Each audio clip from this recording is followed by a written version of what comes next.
안녕하십니까. 로포커스 신세아입니다. 나의 실수도 아니고 남의 실수도 아닌 교통사고가 있다면 짐작이 가십니까? 바로 도로 위 시한폭탄이라고 불리는 차량 급발진 사고를 의미하는데요. 올해 5월 급발진 의혹에 대해서 기획 보도를 했던 장한지 기자가 이번엔 현대자동차 프리미엄 브랜드인 제네시스 G80 급발진 의혹 사고를 취재했다고 하는데요. 장 기자, 어떤 내용입니까? 네, 일단 사고 블랙박스 영상부터 보시겠습니다. 지난해 10월 서울 관악구에 위치한 주거래은행에서 업무를 마친 A씨는 조수석 뒷자리에 앉은 남편과 함께 집으로 향했습니다. 서행하며 좁은 골목길을 나와 우회전을 한 A씨. 횡단보도에서 보행자들이 건너는 걸 기다린 뒤 다시 천천히 주행하기 시작합니다. 시속 50km의 2차로 도로에서 시속 20km로 달리며 천천히 가고 있는데 A씨는 인근 초등학교 6교 앞에서 차가 뭔가 이상함을 감지합니다. 결국 신호등에 빨간불이 켜졌는데도 A씨와 그의 남편이 타고 있던 차는 멈추지 못했습니다. 어머니가 좀 차가 좀 이상하다 싶어가지고 약간의 진동도 있는 것 같고 좀 엔진 소음도 좀 평소랑 다르게 좀 들리는 것 같고 어머니 말씀이 브레이크가 딱딱해서 브레이크를 밟아도 듣질 않는다. 정지 신호를 그대로 무시한 뒤 차량은 점점 속도가 올라가기 시작합니다. 집에 가려면 터널 오른쪽 길로 빠져야 하지만 실패합니다. 가속되면서 브레이크도 안 드는 상태고 그래서 어머니가 이제 은행에서 어머니 집으로 가려면 부모님 집으로 가려면 이렇게 우회전을 해야 되는 상황인데 차가 통제가 안 되니까 그냥 원래 안 다니시던 길로 직진을. 터널을 지난 시점엔 시속 70km까지 내달리기 시작합니다. 중앙분리대를 들이받으면 정지할까 싶어 그대로 받아보지만 멈추지 않습니다. 중앙선을 침범하고 이제 역주행하기 시작합니다. 사거리에서 속도를 줄이지 못한 채 그대로 지나쳐버리고 횡단보도도 가볍게 무시합니다. 이미 제어는 불가능해진 상황. 앞서가던 차를 피하려 역주행을 시작하자 달려오던 흰색 차량을 부딪히고 중앙분리대를 다시 부딪힌 뒤 버스를 그대로 들이받습니다. 터널을 빠져나와가지고 이제 차가 앞에 있으니까 부딪히지 않으시려고 이리저리 이제 왔다 갔다 하시는 게 블랙박스에 그대로 찍혀 있고 그래서 한 중앙 분리대도 넘으시고 이렇게 왔다 갔다 하시면서 마지막에 이제 결국 버스랑 충돌을 하고 멈춘 상황이거든요. 그걸 보면 이제 한 1km 정도는 달리셨던 거예요. 차량은 수리 불가 판정으로 폐차하기에 이르렀고 운전자 A씨는 해당 사고로 요추 압박골절 등 부상을 입었습니다. 문제는 뒷자리에 타고 있던 남편 B씨입니다. 병원 소견서에 따르면 B씨는 우측 상완골 골절, 좌측 고관절 골절 및 탈구, 우측 다발성 늑골 골절, 외상성 우측 혈흉, 하지 마비 등 생명이 위태로울 정도의 중상을 입었습니다. 단기간 동안의 회복 가능성은 낮은 상태로 추후 지속적인 재활치료와 약물 치료가 필요하다는 것이 의사의 말입니다. 평온하게 노년을 보내셔야 되는데 어머니 아버지인데 거의 한 가정이 완전 망가졌다 해도 과언이 아닐 정도로 큰 피해고 지금 더 큰 문제는 아버지가 회복 가능성이 별로 없다는 거예요. 회복 가능성이 별로 없고 평생 이제 병원에서 저렇게 지내시다가 결국 돌아가셔야 되나. A씨는 운전 경력 27년의 베테랑 운전자입니다. 하지만 해당 사고를 담당한 동작경찰서는 CCTV 판독조차 하지 않고 수사 종결 보고서를 통해 운전자의 브레이크 조작 미숙 판단을 내렸습니다. 국가수에서 중립적인 보고서를 줬으면 경찰 판단도 뭐 중립적이어야 되잖아요. 운전자가 잘못했는지 차량 결함인지 알 수 없다는 게 국가수 결론인데 경찰 수사 종결 보고서는 운전자 조작 미숙이다 하고 이게 끝난 거예요. 벌점하고 벌금 내리고 끝난 거죠. 운전자 조작 미숙이 아님을 조사해달라고 부탁했지만 마치 운전자가 스스로 조작 미숙했다고 인정해버린 꼴이 된 수사 종결 보고서. 이에 A씨 가족은 억울함을 호소할 길이 없어 현대자동차를 상대로 1억 3천만 원을 청구하는 손해배상 소송을 진행하기에 이르렀습니다. 급발진을 이거 소송을 해가지고 인정받은 사례가 드물다. 다들 어렵다고 하지만 누군가가 이런 문제에 대해서 이의 제기를 하지 않고 그냥 넘어간다면 이런 똑같은 피해들이 계속 발생할 거라는 생각이 들었어요. 이 문제를 소송으로 끌고 가서 세상에 좀 알리는 것이 이제 고통당하고 계신 아버지에 대한 최소한의 자식된 도리라고 생각이 들어서 법률방송 장한지입니다. 네, 운전자 A씨 가족들의 상심이 좀 대단했을 것 같은데요. 이 피해자 가족들이 국가수가 이제 중립적인 결과를 내놨는데 왜 경찰은 운전자 조작 미숙 판단을 내린 거냐라고 좀 항변을 하지 않았습니까? 국가수가 어떤 결과를 내린 건가요? 네, 국립과학수사연구원이 서울 동작경찰서에 제출한 결과 사건 결과 보고서를 입수해서 살펴봤습니다. 이제 감정 사항을 보면 이제 사고 기록 장치를 뜻하는 EDR 데이터를 통한 제네시스 차량의 속도, 급발진 여부, 제동 여부 등이라고 적혀 있습니다. 그런데 문제의 차량에서 조금 의아한 부분이 발견됐습니다. 의아한 부분이라면 어떤 겁니까? 네, 앵커님 운전하시면서 이제 엔진 회전수를 뜻하는 RPM이 고정돼 있는 걸 보신 적이 있으신가요? 한 번도 없는 것 같은데요. 네, 국과수의 EDR 분석 결과 이 A씨의 차량은 사고 당시 5초 동안 RPM이 4,900rpm으로 고정되어 있었습니다. 보통의 자동차의 경우에는 가속 페달의 변이량에 따라서 이제 엔진 스로틀 밸브 열림량도 비례해서 증가하는 것이 통상적인 작동 메커니즘입니다. 그런데 이 사건의 EDR을 보면 가속 페달 변이량은 99%로 고정되어 있습니다. 이는 가속 페달을 최대한으로 끝까지 밟은 걸 뜻하는데요. 네. 그런데 엔진 스로틀 밸브는 14%로 고정되어 있습니다. 이 부분도 조금 의아한 대목입니다. 이제 전문적인 단어들이 많아서 좀 어려워하시는 분들이 계실 수 있는데 이게 무엇을 의미하는 건지 대한민국에서 처음으로 급발진 의혹 소송 승소를 이끌어낸 이인걸 변호사를 만나 이야기를 들어봤습니다. 사고 당시 블랙박스를 본 이인걸 변호사는 전형적인 급발진 현상이라고 단정지었습니다. 가속 페달에 브레이크 페달로 오인할 수는 있죠. 근데 잠시라면 모르겠는데 그렇게 긴 거리를 오인할 수는 없는 거거든요. 이게 바로 급발진 현상의 전형적인 거죠. 사고 바로 직전 차량의 정보를 파악하기 위해 EDR 분석 결과를 살펴봤습니다. 차량의 속도가 시속 70에서 80km로 나타나는 사이 운행 중 잠시도 가만히 있지 않는 엔진 회전수가 5초간 4,900rpm으로 고정되어 있습니다. 그 RPM이라는 게 5초 동안 4,900으로 고정이 됩니다. RPM이 계기판에 나오잖아요. 예, RPM이 바뀌잖아요. 그게 고정되어 있는 경우가 있나요? 5초 동안 고정될 수가 있는 건가요? 상식적으로 고정될 수가 없죠. 5초간 가속 페달 변이량은 99%로 고정되어 있습니다. 이는 상상할 수 없는 힘으로 가속 페달을 눌러야 나타나는 수치라고 이인걸 변호사는 설명합니다. 가속 페달 변이량이 99%예요. 예. 그러니까 정말 이거는 상상할 수 없는 힘으로 우리가 도저히 운전할 때 정말 눌러본 적이 없을 정도로 꽉 눌렀다는 거거든요. 운전하는 사람이 이렇게 누를 리가 없어요. 이를 두고 반대로 자동차 제조사에서 운전자가 실수로 상상할 수 없는 힘으로 가속 페달을 브레이크 페달로 오인해 밟았을 가능성을 주장할 수도 있습니다. 이에 대해 이 변호사는 그렇다면 가속 페달 변이량은 99%인데 왜 엔진 스로틀 밸브 열림량은 고작 14%로 나타나고 있냐고 반문합니다. 가속 페달의 변이량에 따라 엔진 스로틀 밸브 열림량이 비례해 증가하는 것이 정상적인 상태란 겁니다. 이게 가속 페달을 세게 밟으면요. 엔진에 있는 스로틀 밸브가 열려요. 스로틀 밸브가 열리면서 공기가 흡입되고 연료도 흡입되면서 엔진에 있는 활이 확 되면서 속도가 확 나는 거. 엔진 스로틀 밸브 열림량 14%가 의미하는 건 저속 주행입니다.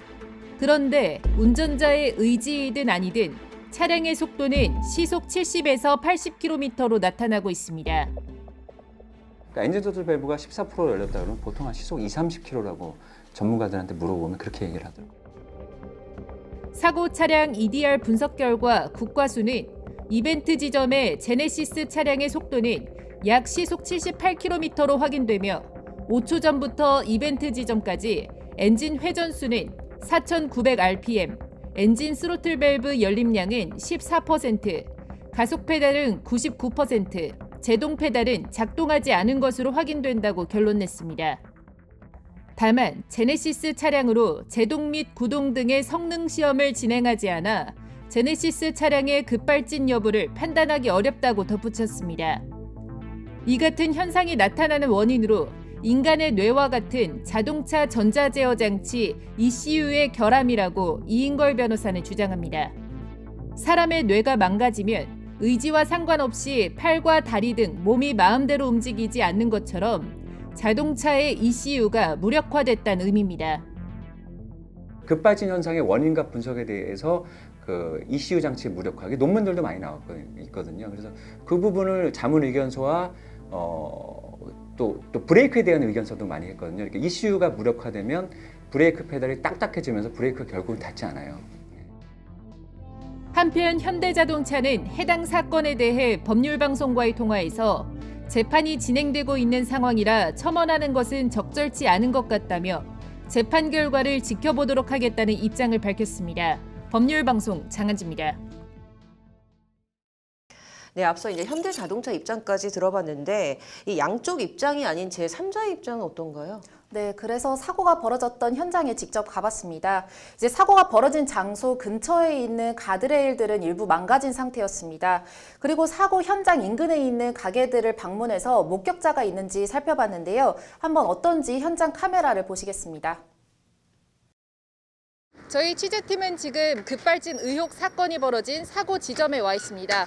인근에 많은 가게들이 있는데 목격자가 있는지 한번 확인해 보도록 하겠습니다.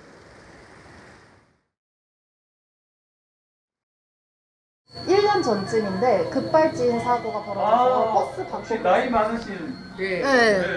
혹시 그 어떤 사건인지 혹시 얘기만 해주실 수 있나요? 버스가 이제 좀 막혀가지고 여기 앞에까지 있었어요. 근데 네. 그 차가 갑자기 쌩 하고 오더니 쿵 소리 나가지고 보니까 제가 이게 불났어요. 한참 동안 쌩 소리가 나는 것 같아요. 본닛에서 연기 올라오고요. 그리고 조금 이따 불나서 소화기 들고 오셔가지고 불 끄고. 직접 목격한 듯 좀 생생한데 또 다른 목격자는 없나요? 네, 또 다른 목격자도 있습니다. 또 다른 목격자 B 씨는 사고 지점에서뿐만이 아니라 엄청난 굉음이 국사봉 터널에서부터 들려왔다고 증언했습니다. 국사봉 터널은 차량이 시속 50km에서 70km로 이제 가속한 지점이기도 한데요. 그때서부터 차량에 이상이 있음이 이제 의심되는 대목입니다. 국사봉 터널에서 이미 나올 때 굉음과 함께 차가 지그자그로 오면서 그 중앙 분리대를 받으면서 여기까지 내려왔던 거예요. 저 위에서부터 벌써 차가 그 중앙선을 가드레일을 막 박으면서 넘어오더라고요. 그 차가 거기서부터 그러니까 계속 그러고 왔어요. 여기에 버스가 이제 그 신호 대기로 서 있었고 버스 뒤를 그냥 그대로 하나도 속도를 줄이지 않고 그대로 하면서 버스 뒤를 박더라고요. 거짓말 보태갖고 버스 반이 날아갔다고 봐야 되나? 천만다행으로 이제 횡단보도를 지나가는 보행자가 없어서 이제 직접적인 인명 피해가 없다는 것이었고요. 그리고 그나마 이제 버스를 들이받아서 버스가 범퍼 역할을 했다는 것도 천만다행인 부분입니다. 직접 들어보시죠. 여기서 굉음이 난 게 아니고 국사봉 터널에서부터 굉음이 나와가지고 이제 청소하시는 분이 이제 여기 내려와서 그 얘기를 하더라고. 국사봉 터널에서 벌써 나오는데 소리가 요란을 하더래요. 그때부터 벌써 가드레일을 받고 내려가더래. 여기 와갖고 그나마 버스에 부딪혔으니까 버스에서 막은 거야, 말하자면. 범퍼 역할을 해준 거예요. 이 목격자분 말대로 이게 인명 피해가 있었으면 굉장히 더 끔찍한 사고가 될 뻔했던 것 같은데 이번 경우와 같이 이런 급발진 의혹 사고 이게 재판에서 좀 승소할 수가 있는 겁니까? 네, 우리나라에서 자동차 제조사는 통상 급발진 의혹 사고에 대해서 운전자 과실이다라고 하면서 이제 책임을 지지 않는 게 관행 아닌 관행입니다. 이유는 어차피 재판에 가봤자 피해자가 이길 확률이 낙타가 바늘구멍에 들어가듯 이제 어렵기 때문인데요. 또 재판에서 이기기 어려운 이유는 차량을 만든 건 제조사인데 차량에 결함이 있음을 피해자가 입증해야 하는 입증 책임 문제 때문입니다. 네, 이게 앞선 저희 리포트에서 국과수도 이제 급발진인지 아닌지 확인할 수가 없다라고 했는데 피해자가 차량의 결함을 어떻게 입증을 하나요? 네, 그렇죠. 그 시시비비를 가려야 하는 이 판사 입장에서도 판단하기 어려운 건 마찬가지입니다. 하지만 3년 전에 호남 고속도로에서 급발진이 의심되는 사고가 나서 운전자 부부가 숨진 사건이 있었는데요. 1심에서 유가족이 패소했지만 2심 재판부는 유가족의 손을 들어줬습니다. 지난해 11월에 이제 2심 재판부가 승소 판결을 내린 건데요. 국내에서 처음으로 급발진 사건 승소 사례가 나온 게 됐습니다. 당시 2심 재판부는 이 사건 사고는 A씨가 정상적으로 차량을 운행하고 있던 상태에서 제조업체인 BMW 코리아의 배타적 지배하에 있는 영역에서 발생한 것이라면서 결국 차량의 결함으로 인한 사고라고 판단돼 특별한 사정이 없는 한 BMW 코리아는 사고로 인한 손해를 배상할 책임이 있다고 판결 사유를 설명했습니다. 그러니까 재판부가 차량에 이러이러한 결함이 있는 것으로 보이니까 제조사 패소 판결을 내린 게 아니라 운전자에게 과실이 없으니까 제조사의 차량에 결함이 있는 것으로 보여서 피해자 승소 판결을 내린 겁니다. 이인걸 변호사의 설명을 들어보시죠. 한 달 전 건강검진에서도 전혀 아무런 이상이 없다고 나왔어요. 그 상태였고 300m 이상을 가속 페달을 브레이크 페달을 오인해서 쭉 달리는 경우는 없거든요. 저희 장모님이 운전자가 과실이 없었다는 점을 포커스를 맞춰가지고 여러 인자들을 적극적으로 피력을 해서 그래서 입증 책임을 전환시켜서 결국은 저희가 2심에서 승리하게 된 거예요. 네, 한마디로 차량에 결함이 있음을 피해자가 입증하는 게 아니라 차량에 결함이 없음을 제조사가 입증하지 않으니 피해자의 승리다. 뭐 이런 논리인 것 같은데요. 재판에서 입증 책임을 이제 전환시키려면 어떻게 해야 하는 건죠? 네, 자동차와 같은 제조물들은 제조물 책임법상 이제 3가지 정도를 입증하면 입증 책임 전환이 될 수 있습니다. 이제 먼저 사용자가 제조물을 정상적으로 사용하고 있었다는 점, 그 다음에 통상의 이런 사고의 손해가 제조물의 결함이 없이는 발생하지 않는다는 점, 그 다음에 이 사고의 손해가 제조물을 제조한 제조자의 실질적인 지배 하에 있었다는 점을 입증하면 반대로 피고 쪽에서 이 제조물의 결함이 없었다는 것을 반대로 입증을 해야 되는 겁니다. 네, 재판이 어떻게 진행될지 굉장히 궁금한데 이런 급발진 의혹 사건에 대해서 좀 입증 책임 전환이 잘 이루어졌으면 하는 바람이네요. 오늘 여기까지 듣도록 하겠습니다.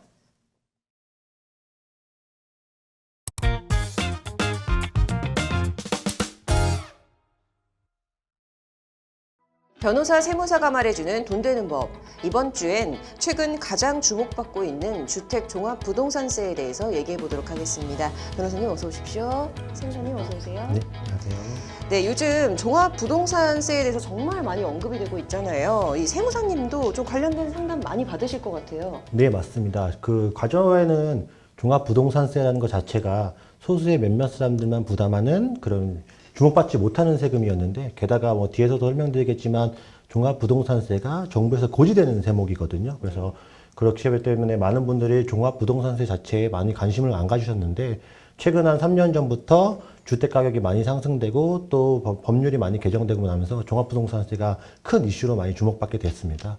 그래서 예전에는 부동산을 취득하신 분들이 가장 크게 고민하셨던 게 양도소득세, 즉 8대 세금이었는데 이제는 아예 처음에 사실 때 취득세부터 종부세 같은 보유세, 양도세까지 같이 고민하시는 컨설팅을 좀 많이 받고 계시는 것도 맞습니다.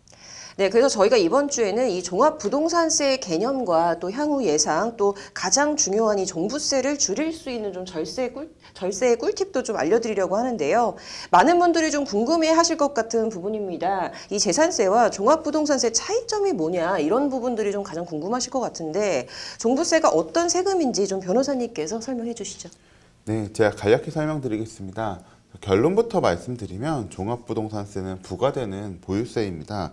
종합소득세 등은 납세자가 신고하는 것으로 세액이 확정되지만 종합부동산세는 과세관청에서 결정해서 납세자에게 전달하므로 납세자분들께서 오늘 방송을 들으시고 부과된 세액을 한번 확인해 보시면 좋겠습니다. 우리나라에는 보유세가 재산세와 종합부동산세가 있습니다.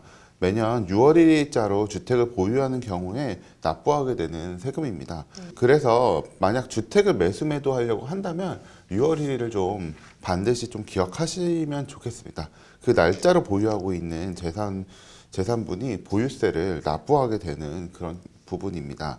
재산세와 종합부동산세의 차이점은 재산세는 가지고 있는 모든 주택에 대해서 부과되지만 종합부동산세의 경우에는 일정 금액을 초과한 주택을 보유한 경우에만 부과되는 세금이라는 점에서 차이가 있습니다.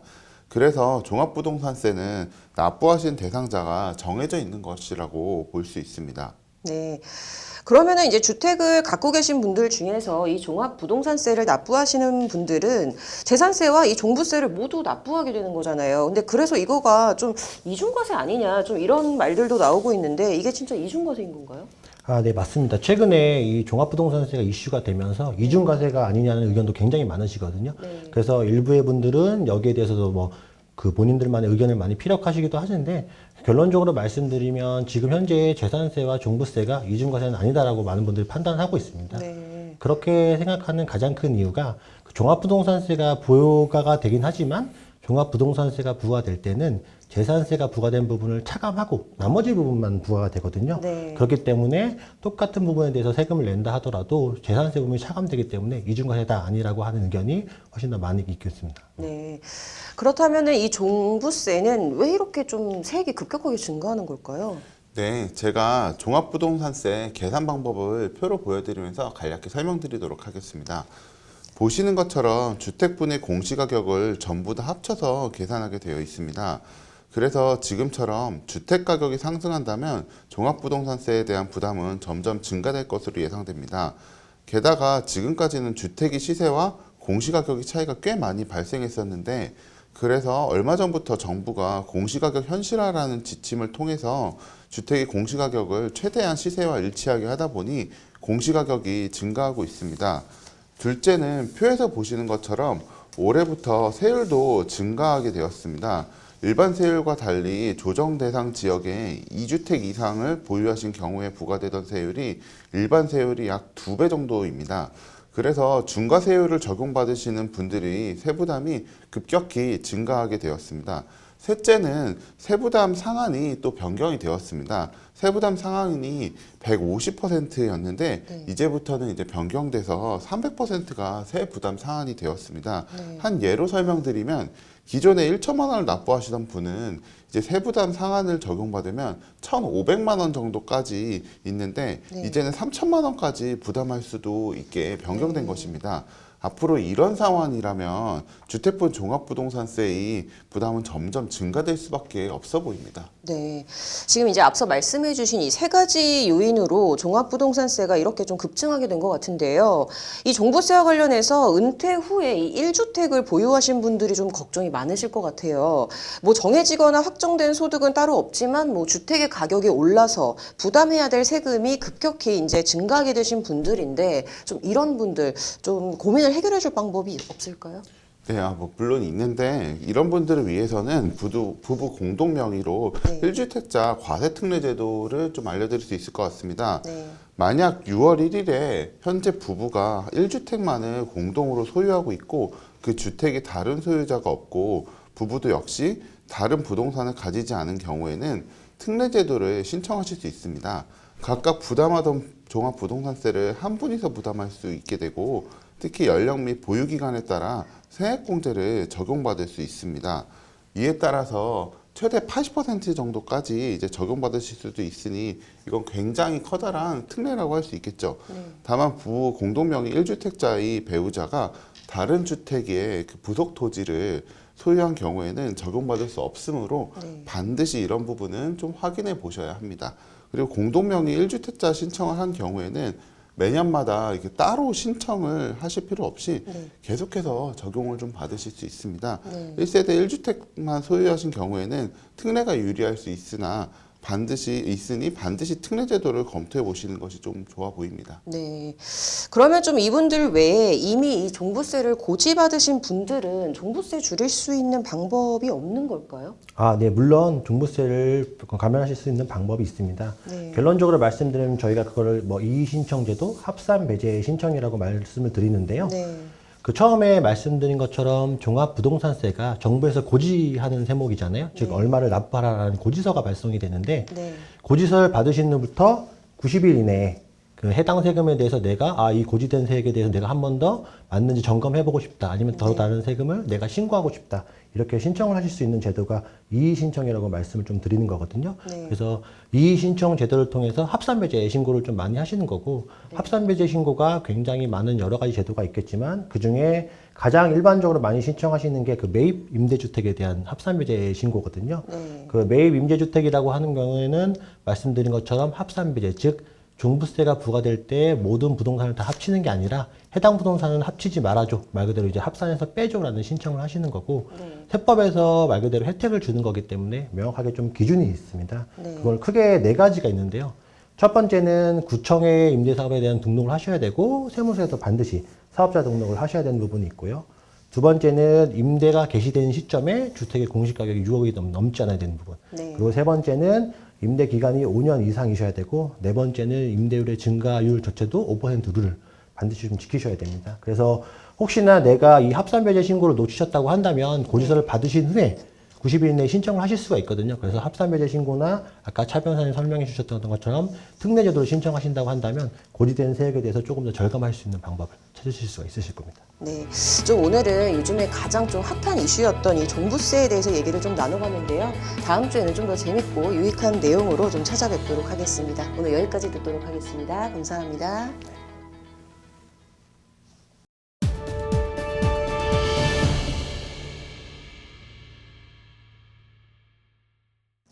지난 2019년 한 동물단체의 대표가 직접 구조한 유기동물들을 불법 안락사시키면서 공분을 샀던 사건 기억하십니까?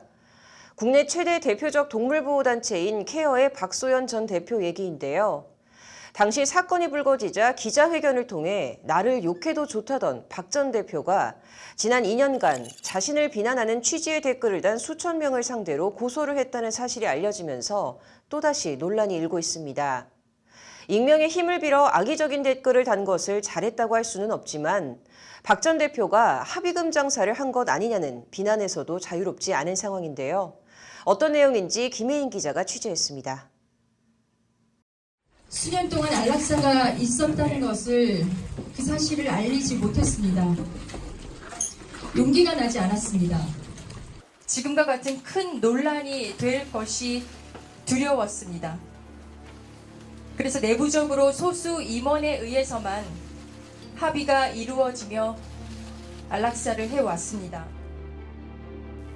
지난 2019년 1월 동물권단체 케어 박소연 전 대표는 수십억 원의 후원금을 받고도 구조한 동물들 가운데 수백 마리를 대량으로 안락사해온 사실이 내부 제보자에 의해 드러났습니다. 파장이 일파만파 확산되자 박 전 대표는 기자회견을 통해 최선의 보호 활동을 했을 뿐이다. 어떠한 비난도 받아들이겠다며 자신을 둘러싼 논란들에 대해 해명했습니다. 고통을 최소화해주는 것이 현재 우리가 택할 수 있는 이 나라 현실 속에서 최선의 동물구호 활동이었습니다. 어떠한 비난도 감수하겠습니다. 비난을 더 많이 받겠습니다. 대규모 구조활동 등으로 국내 최고 동물권단체로 자리 잡으며 폭발적 관심과 응원을 받던 박 전 대표의 이 같은 논란은 많은 국민들의 비난을 샀습니다. 여론은 박 전 대표에 대한 배신감과 분노로 들끓었고 온라인상에선 세상 제일 나쁜 X, 인간이길 포기한 X 등 박 전 대표를 향한 이런저런 비난의 화살들이 쏟아졌습니다. 문제는 여기서 시작됐습니다. 모든 비난과 질책을 감수하겠다던 박 전 대표는 자신에게 악플을 단 사람들을 상대로 집단 고소를 한 겁니다. 약 3년간 고소당한 이들만 수천 명. 박 전 대표로부터 피소당한 A씨는 1년간의 지난한 법정 다툼 끝에 선고유예를 받아냈지만 이내 얼마 지나지 않아 고소장을 받아들었다고 당시 상황을 토로했습니다. 국선 변호사님도 합리적인 분을 만나서 선고유예를 이끌어냈지만 형사에서 기소유예 받은 사람들이 지금 이제 민사로 돌려서 민사소송을 받고 있는 상황이거든요. 특히 박 전 대표 측은 고소 취하 조건으로 합의금을 적게는 100만 원에서 많게는 600만 원까지 요구한 것으로 드러났습니다. 2020년에 제가 그걸 받았죠, 소장을. 저 포함해서 15명을 고소를 했는데 합의금으로 200만 원이었어요. 그러나 B 씨는 박 전 대표 측의 합의 요구를 받아들이지 않은 채 재판까지 갔고 결국 10만 원의 위자료를 내라는 법원의 판결을 받았습니다. 이는 박 전 대표 측이 요구했던 합의금의 20분의 1에 불과한 금액입니다. 또 다른 피소자 C 씨는 취재진에게 보낸 문자 메시지를 통해 그간의 정신적 고통을 호소하며 박 전 대표 측이 요구한 합의금이 법원 판결금인 줄 알고 줘야만 하는 돈인 줄 알았다고 토로했습니다.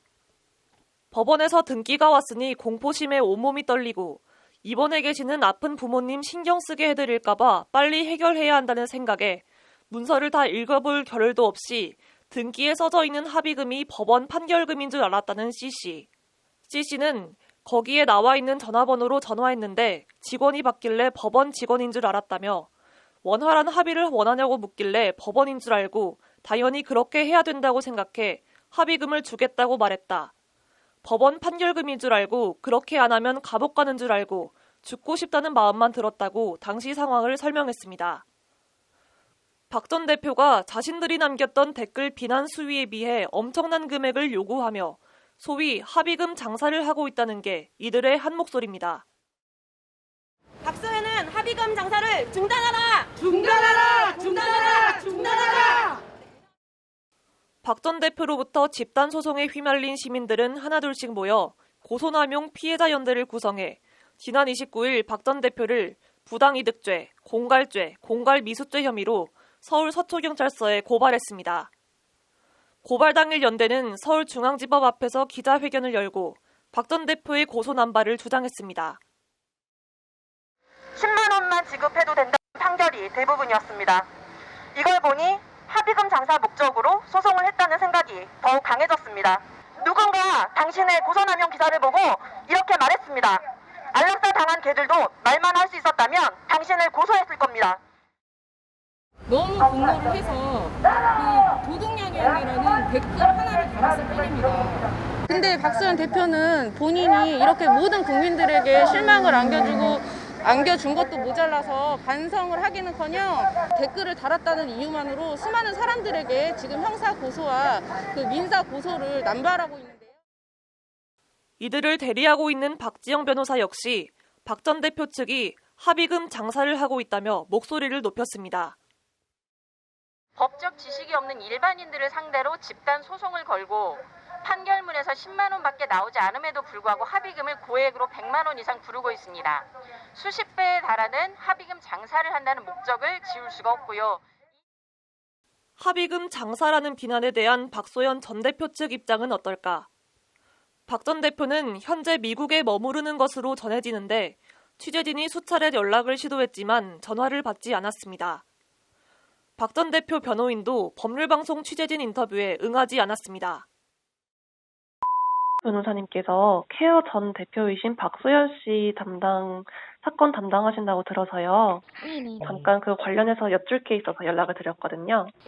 이 변호사님께서 박소연 씨 건 관련해서 그 인터뷰는 하지 않으시겠다고 하셔서요. 인터뷰는. 한편 박 전 대표는 지난해 2월 케어의 대표직에서는 물러났지만 취재 결과 동물 구호팀에 속해 활동을 이어가고 있는 것으로 알려졌습니다. 주인은 아직 포기하지 않았습니다. 개들을 포기하지 않았습니다. 왜냐하면 번식용으로 사용하거나 또는 식용으로 사용하거나 어쨌든 돈벌이가 되던 그런 개들이었기 때문에 최선의 보호 활동이었다. 천벌받아 마땅하다. 유기동물 불법 안락사에 대한 공분. 그 맞은편에선 쏟아지는 인신공격을 버티기 힘들다는 박 전 대표의 호소가 양립하고 있습니다. 지난 2019년 전국을 휩쓴 박소연 전 대표의 안락사 파문. 갈등의 불씨가 다시 되살아나는 모양새입니다. 법률방송 김혜인입니다. 이번 주 로포커스 여기서 마치도록 하겠습니다. 시청해주셔서 고맙습니다.